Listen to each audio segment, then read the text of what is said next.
একদিন এক মেষপালক তার ভেড়াগুলোকে ছেড়ে দিয়ে গাছতলায় বসে বিশ্রাম করছিল। এমন সময় এক ঈগল পাখি উড়ে এসে ছো মেরে একটা বাচ্চা ভেড়া তুলে নিয়ে গেল।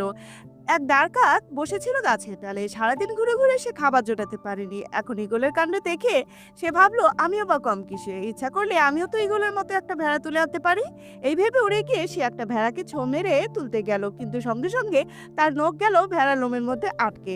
অনেক চেষ্টা করেও পা আর ছাড়াতে পারলো না। শেষে ভয়ে কাকা করতে ডাকতে লাগলো। কাকের ডাক শুনে মেষপালক তাকিয়ে দেখে ভেড়ার লোমে কাকটা আটকে পড়েছে। সে দৌড়ে গিয়ে কাকটাকে আগে ছাড়ালো, তারপর তার ডানা দুটো ভেঙে গাছতলার মাটিতে ফেলে রাখলো। ডানা ভাঙা তার কাক সেখানেই পড়ে রইলো। সূর্য অস্তে গেলে মেষপালক কাকটাকে হাতে ঝুলিয়ে তার মেষের পাল নিয়ে বাড়ি ফিরে এলো। মেষপালকের ছেলেমেয়েরা তাকে জিজ্ঞেস করলো, বাবা, এই অদ্ভুত পাখিটা কোথায় পেলে? মেষপালক হাসতে হাসতে বলল, বাছারা, এটা একটা ডানা ভাঙা দাঁড় কাক।